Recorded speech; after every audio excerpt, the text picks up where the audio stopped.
بسم اللہ الرحمن الرحیم۔ میرے انتہائی قابل احترام بزرگوں، بھائیوں، السلام علیکم ورحمۃ اللہ وبرکاتہ۔ اور رسول اکرم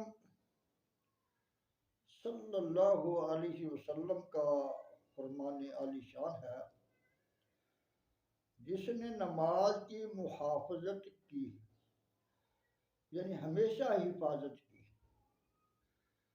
اس کے لیے وہ نماز بروز قیامت نور اور برہان، یعنی دلیل اور نجات ہوگی۔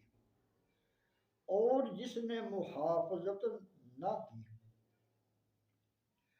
اس کے لیے نہ نور ہے نہ نجات، اور وہ قیامت کے روز قارون و فرعون و حامان و ابی بن خلف کے ساتھ ہوگا۔ حجت الاسلام سیدنا امام محمد غزالی رحمۃ اللہ تعالی علیہ مکاشفۃ القلوب میں اس حدیث کے تحت فرماتے ہیں، بعض علماء فرماتے ہیں جو مال و دولت کی مشغولیت کی وجہ سے نماز ترک کرے گا، وہ بروز قیامت قارون کے ساتھ اٹھایا جائے گا۔ جو حکومت کی مصروفیت کی وجہ سے نماز میں غفلت کرے گا، وہ قیامت کے روز فرعون کے ساتھ اٹھے گا۔ جو وزارت یا ملازمت کی مصروفیت کے سبب نماز سے محروم ہوگا، اسے فرعون کے وزیر حامان کے ساتھ روز قیامت میں اٹھایا جائے گا۔ اور جو تجارت کی مصروفیت کی وجہ سے نماز ترک کرے گا، وہ مکہ مکرمہ کے بدنام زمانہ کافر تاجر ابی بن خلف کے ساتھ بروز محشر اٹھایا جائے گا۔ پیارے اسلامی بھائیوں، ابی بن خلف پکا دشمن مصطفیٰ تھا۔ ہجرت سے قبل وہ سرکار مدینہ صلی اللہ علیہ وسلم سے کہا کرتا تھا، میں نے ایک گھوڑا پالا ہے، اسے کھلا پلا کر خوب فربا کر کے ایک دن اس پر سوار ہو کر معاذ اللہ آپ کو شہید کروں گا۔ ایک بار اللہ کے محبوب صلی اللہ علیہ وسلم نے اس سے فرما دیا، فرما انشاءاللہ میں ہی تجھے قتل کروں گا۔ سرکار صلی اللہ علیہ وسلم کے اس ارشاد سے اس پر ایسی دہشت طاری ہو گئی اور اسے یقین ہو گیا کہ اب سرکار صلی اللہ علیہ وسلم اگر مجھ پر اپنا لعاب دہن بھی ڈال دیں گے تو میں مارا جاؤں گا۔ بہرحال غزوہ احد میں موقع پا کر وہ سرکار صلی اللہ علیہ وسلم کو معاذ اللہ شہید کرنے کے ناپاک ارادے سے آگے بڑھا تو جان نثار صحابہ اکرام علیہم رضوان اس کی طرف لپکے، مگر مدینے کے تاجدار صلی اللہ علیہ وسلم نے سب کو روک دیا۔ جب وہ قریب آیا تو سرکار صلی اللہ علیہ وسلم نے ایک صحابی سے برچہ لے کر اس کی گردن پر ہلکی سی خراش لگا دی۔ وہ بکھلا کر گھوڑے سے گرا اور چیختا ہوا اپنے لشکر کی طرف بھاگا۔ وہ چلا چلا کر کہہ رہا تھا، خدا کی قسم، محمد صلی اللہ علیہ وسلم نے مجھے قتل کر دیا۔ روایت میں ہے کہ اس کے چلانے کی آواز ایسی ہو گئی تھی جیسی بیل کی ہوتی ہے۔ حضرت ابو سفیان جو ابھی مسلمان نہیں ہوئے تھے تو انہوں نے فرمایا کہ کچھ شرم کرو، معمولی سی خراش پر کیا چلا چلا کر آسمان سر پر اٹھا رکھا ہے۔ وہ بولا آپ کو کیا معلوم کہ یہ مار کس کی ہے؟ یہ محمد مصطفیٰ صلی اللہ علیہ وسلم کی مار ہے۔ لات و عزا یعنی کافروں کے مشہور دو بتوں کے نام کی قسم، مجھے اس خراش میں اس قدر تکلیف ہو رہی ہے کہ اگر یہ تکلیف تمام اہل حجاز میں تقسیم کر دی جائے تو سب کے سب ہلاک ہو جائیں۔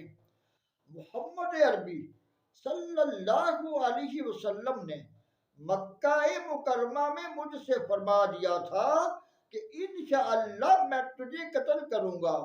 میں اسی وقت سمجھ گیا تھا کہ ان کے ہاتھوں میری ہلاکت یقینی ہے، کہ ان کی کوئی بات کبھی غلط ہوتی نہیں دیکھی۔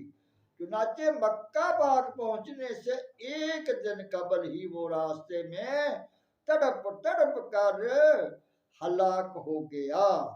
پیارے اسلامی بھائیوں، مقام غور ہے کہ ایک طرف تو ایک قطعی کافر دشمن مصطفیٰ کو تو فرمان مصطفیٰ صلی اللہ علیہ وسلم پر ایسا کامل یقین ہے کہ سلطان دو جہاں صلی اللہ علیہ وسلم کی زبان حق ترجمان سے جب اس نے یہ سن لیا کہ میں انشاءاللہ تجھے قتل کر دوں گا تو وہ اپنی زندگی سے مایوس ہو گیا۔ اور دوسری طرف ہم غلامان مصطفیٰ صلی اللہ علیہ وسلم کا حال ہے کہ ہم اپنے پیارے پیارے آقا صلی اللہ علیہ وسلم کا دم بھرنے، جان نثاری کا دعویٰ کرنے اور سرکار صلی اللہ علیہ وسلم کے ہر فرمان پر سچے دل سے ایمان رکھنے کے باوجود نافرمانیوں کے بارے میں ان کے بیان کردہ عذاب کے معاملے میں کس قدر غفلت کا شکار ہے۔ ایک بزرگ دریائے سور میں سفر فرما رہے تھے کہ آپ نے یہ عجیب و غریب منظر دیکھا کہ مچھلیاں ایک دوسرے کو کھا رہی ہیں۔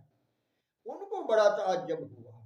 غیب سے آواز آئی کہ دریائے سور میں سے ایک بے نمازی نے پانی پینا چاہا، مگر شوریت یعنی کھاری پن کی وجہ سے اس نے منہ کا پانی دوبارہ سمندر میں اگل دیا تھا۔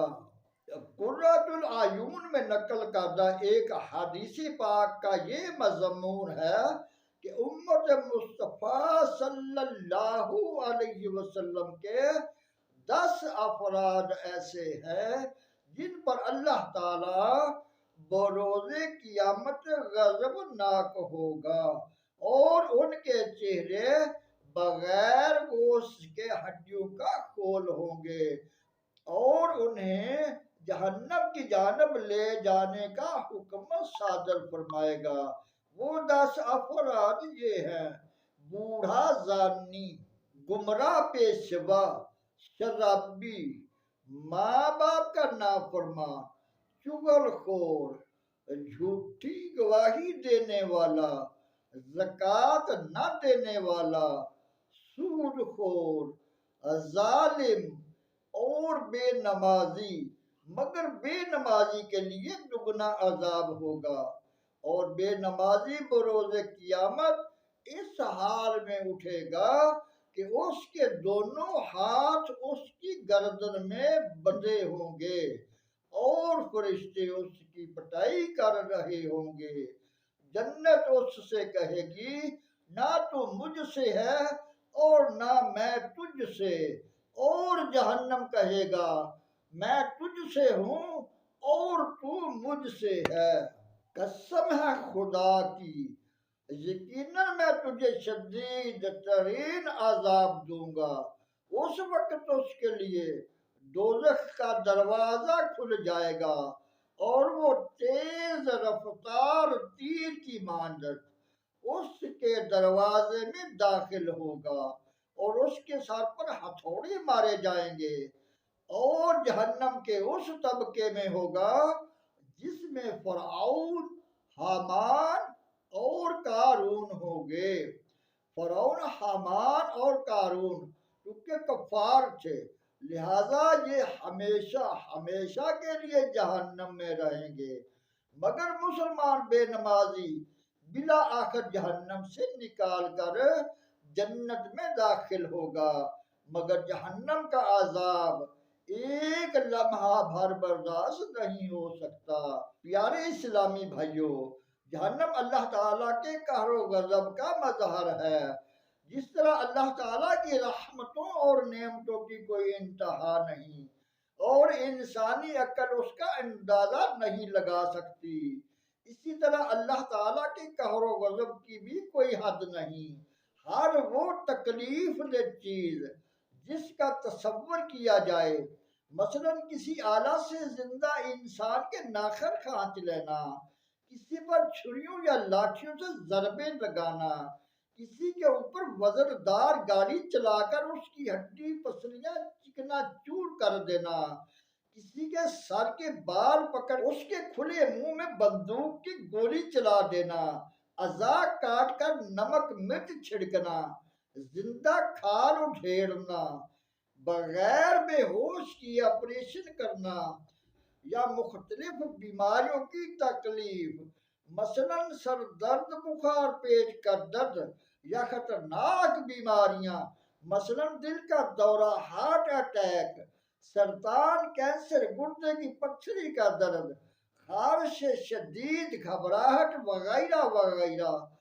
جو بھی امراض یا مصائب و علام دنیاوی جن کا تصور ممکن ہے، وہ جہنم کی تکلیفوں کا نہایت ہی معمولی حصہ ہیں۔ الغرض دنیا کی ساری بیماریاں اور مصیبتیں کسی ایک شخص پر جمع ہو جائیں، پھر بھی جہنم کے سب سے ہلکے عذاب کے برابر نہیں ہو سکتی۔ پیارے اسلامی بھائیوں، جس کو جہنم کا سب سے ہلکا عذاب ہوگا، اسے آگ کی جوتیاں پہنا دی جائیں گی، جس سے اس کا دماغ ایسے کھولے گا جیسے تانبے کی پتیلی کھولتی ہے۔ وہ یہ سمجھے گا سب سے زیادہ عذاب مجھ پر ہی ہو رہا ہے، حالانکہ اس پر سب سے ہلکا عذاب ہو رہا ہوگا۔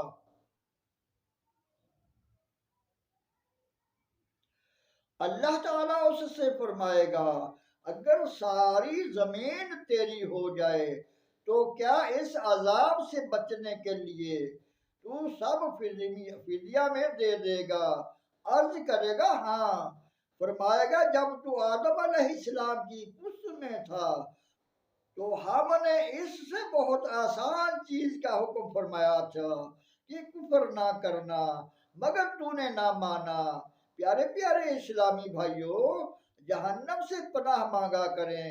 حدیث پاک میں ہے، جو بندہ جہنم سے پناہ مانگتا ہے، جہنم کہتا ہے یا اللہ، یہ مجھ سے پناہ مانگتا ہے، تو اس کو پناہ دے۔ ہمارے پیارے پیارے آقا صلی اللہ علیہ وسلم ہم غلاموں کو سکھانے کے لیے کثرت کے ساتھ جہنم سے پناہ مانگا کرتے تھے۔ اللہ تعالیٰ سے دعا ہے کہ درس و بیان کو سمجھنے، عمل کرنے اور اپنے دوسرے اسلامی بھائیوں تک پہنچانے کی توفیق عطا فرمائے۔ وما علینا الا البلاغ المبین۔